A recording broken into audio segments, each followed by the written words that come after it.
ایران کی پاکستانی پرچم بردار مزید 20 جہازوں کو آبنائے ہرمز سے گزرنے کی اجازت۔ اسحاق ڈار کا کہنا ہے پاکستانی پرچم بردار 2 جہاز روزانہ آبنائے ہرمز سے گزریں گے۔ ایران کا اقدام خوش آئند اور خطے میں استحکام لانے میں مددگار ہوگا۔ مذاکرات، سفارتکاری اور اعتماد سازی ہی آگے بڑھنے کا واحد راستہ ہے۔ پاکستان ثالثی اور سفارتکاری کا نیا باب رقم کرنے کو تیار۔ ایران اور امریکہ کو ایک میز پر بٹھانے کی تیاری۔ مشرق وسطی میں قیام امن کا مشن لے کر مصر، سعودی عرب، ترکیہ اور پاکستان کے وزرائے خارجہ آج اسلام آباد میں بیٹھک لگائیں گے۔ مصر اور ترکیہ کے وزرائے خارجہ کی 4 ملکی اجلاس میں شرکت کے لیے پاکستان آمد۔ فیصل بن فرحان بھی آج پہنچیں گے۔ معزز مہمانوں کی وزیر اعظم شہباز شریف سے ملاقات بھی شیڈول۔ اسحاق ڈار کا ایرانی ہم منصب عباس اراغچی سے رابطہ۔ علاقائی صورتحال پر بات چیت، کشیدگی میں کمی کی ضرورت پر زور۔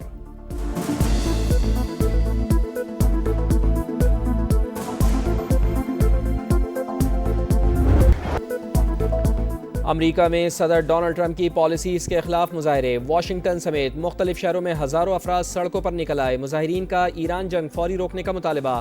سینیٹر برنی سینڈر اور کانگریس رکن الہان عمر کا خطاب۔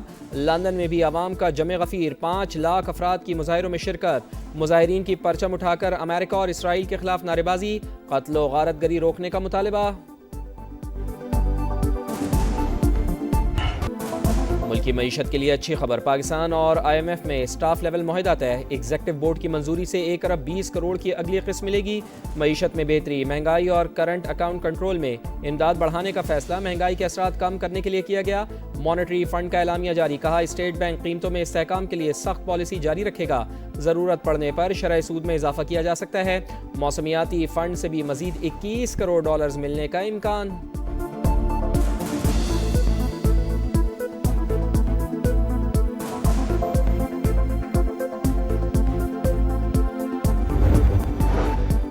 لاہور کے مختلف علاقوں میں بارش، موسم خوشگوار۔ Gulberg, Jail Road, Firdous Market, Ferozepur Road اور کلمہ چوک سمیت دیگر علاقوں میں بادل خوب برسے۔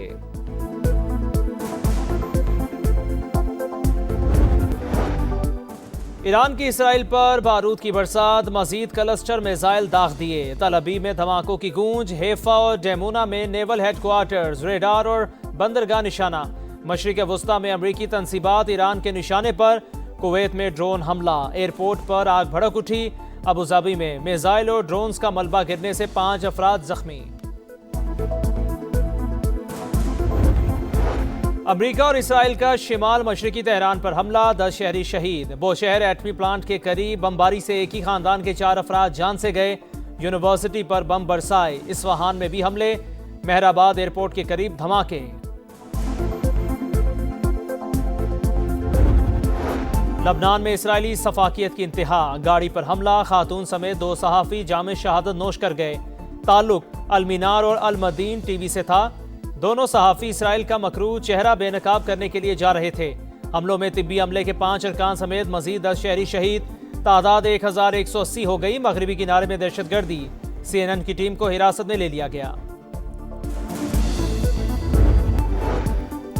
ایران میں زیادہ تر عسکری اہداف حاصل کر لیے، جلد جنگ سے نکل جائیں گے۔ صدر ٹرمپ حالیہ کارروائی کچھ عرصے تک جاری رکھیں گے۔ امریکی نائب صدر JD وینس کا تنازع کے خاتمے کا ٹائم فریم دینے سے گریز، کہا تہران اب بھی جوہری ہتھیار بنانے کی کوشش کر رہا ہے۔ 1 یا 2 سال بعد دوبارہ ایران میں کارروائی کا ارادہ نہیں، امید ہے پیٹرول کی قیمتیں کم ہو جائیں گی۔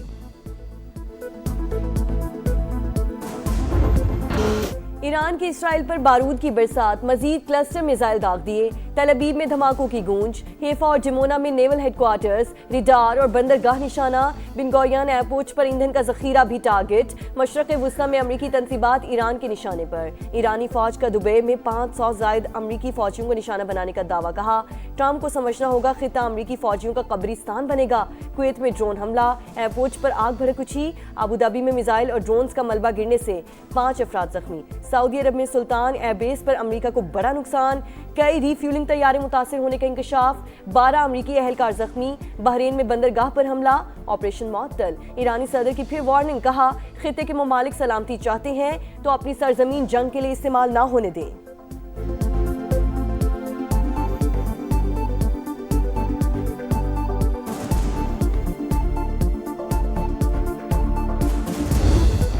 امریکہ اور اسرائیل کا شمال مشرقی تہران پر حملہ، 10 شہری شہید۔ وہ شہر ایٹمی پلانٹ کے قریب بمباری سے ایک ہی خاندان کے 4 افراد جان سے گئے۔ یونیورسٹی پر بم برسائے، اصفہان میں بھی حملے، مہرآباد ایئرپورٹ کے قریب دھماکے، پاور اور واٹر پلانٹس پر بھی حملے۔ عالمی توانائی ایجنسی نے تصدیق کر دی، تابکاری کے اخراج کا امکان مسترد۔ امریکہ ایران میں غیر قانونی ہتھیار استعمال کر رہا ہے، واشنگٹن پوسٹ کا انکشاف۔ لکھا 3 دہائیوں بعد پہلی بار فضا سے لینڈ مائنز گرائی گئی، ایران کے خلاف ممکنہ زمینی کارروائی۔ امریکہ کے مزید فوجی مشرق وسطی پہنچ گئے۔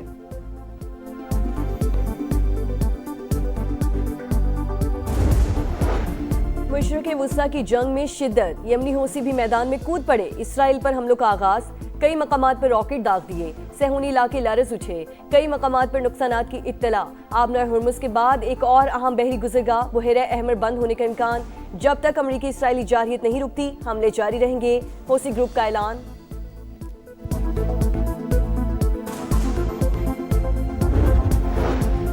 لبنان میں اسرائیلی سفاکیت کی انتہا، گاڑی پر حملہ، خاتون سمیت 2 صحافی جام شہادت نوش کر گئے۔ تعلق المنار اور المدین ٹی وی سے تھا۔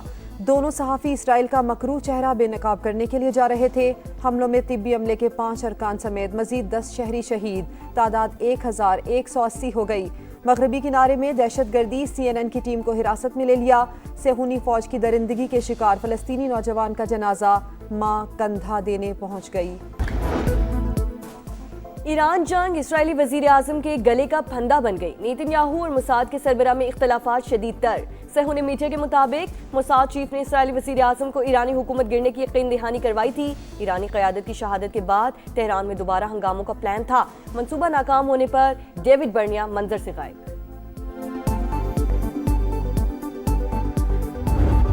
لندن کے شہری جنگ کے خلاف سڑکوں پر 5 لاکھ افراد کی شرکت، مظاہرین کی پرچم اٹھا کر امریکہ اور اسرائیل کے خلاف نعرے بازی، قتل و غارت روکنے کا مطالبہ۔ امریکی شہری ٹرمپ کی پالیسیوں سے تنگ، واشنگٹن سمیت کئی شہروں میں مظاہرے، امریکی قیادت کے خلاف آواز بلند۔ ملکی معیشت کے لیے اچھی خبر، پاکستان اور IMF میں سٹاف لیول معاہدہ طے، ایگزیکٹو بورڈ کی منظوری سے 1 ارب 20 کروڑ کی اگلی قسط ملے گی۔ معیشت میں بہتری، مہنگائی اور کرنٹ اکاؤنٹ کنٹرول میں امداد بڑھانے کا فیصلہ مہنگائی کے اثرات کم کرنے کے لیے کیا گیا۔ مانیٹری فنڈ کا اعلامیہ جاری، کہا اسٹیٹ بینک قیمتوں میں استحکام کے لیے سخت پالیسی جاری رکھے گا، ضرورت پڑنے پر شرح سود میں اضافہ کیا جا سکتا ہے۔ موسمیاتی فنڈ سے بھی مزید 21 کروڑ ڈالر ملنے کا امکان۔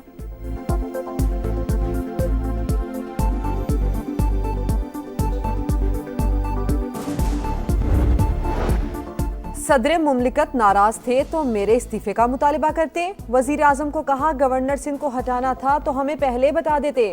27ویں ترمیم کے وقت 140A کا مطالبہ پورا کرنے کا کہا تھا۔ چیئرمین MKM خالد مقبول صدیقی کی پروگرام 2 ٹوک میں گفتگو، کہا نظام سے مایوس ہیں، سندھ حکومت کا حصہ بننے کے متحمل نہیں ہو سکتے۔ بڑھتے اسٹریٹ کرائمز پر کراچی والوں کے صبر کا پیمانہ لبریز، 24 گھنٹے میں شہریوں نے فائرنگ کر کے 4 ڈاکو مار ڈالے۔ اورنگی ٹاؤن میں واقعے کی فوٹیج منظر عام پر آ گئی، ہلاک ڈاکو کرمنل ریکارڈ یافتہ اور پولیس کو مطلوب تھے۔ زمین سے محبت کا اظہار، پاکستان میں ارتھ آور منایا گیا، رات 8:30 بجے سے 9:30 بجے تک تمام غیر ضروری لائٹس بند۔ وزیر اعلیٰ مریم نواز کی ہدایت پر تمام ڈویژنز اور اضلاع میں 500 سے زائد مقامات پر روشنیاں گل۔ توانائی بچت، ماحولیاتی شعور اجاگر کرنے میں سما بھی پیش۔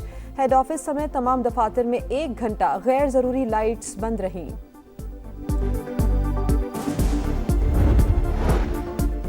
سعودی عرب کے بعد قطر نے بھی یوکرین سے دفاعی معاہدہ کر لیا، دونوں ممالک کے دفاعی معاہدے پر دستخط۔ صدر زیلنسکی کی متحدہ عرب امارات کے صدر شیخ محمد بن زید ال نہیان سے بھی ملاقات، کہا اسٹریٹجک معاملات پر خلیجی ممالک کے ساتھ کام کرنے کے لیے تیار ہیں۔ PSL میں ایک ہی روز 2 تگڑے مقابلے، پشاور زلمی کی راولپنڈیز کو 5 وکٹ سے شکست، 215 رنز کا ہدف 5 گیندیں قبل حاصل۔ ملتان سلطان نے اسلام آباد یونائیٹڈ کو 5 وکٹوں سے ہرا دیا، 172 رنز کا ہدف 19ویں اوور میں پورا۔ آج سنڈے بھی بنے گا فن ڈے، 2 مقابلے شیڈیول، حیدرآباد کنگز مین اور کوئٹہ گلیڈیٹرز دوپہر 2:30 بجے ٹکرائیں گے، لاہور قلندرز اور کراچی کنگز کا مقابلہ شام 7 بجے ہوگا۔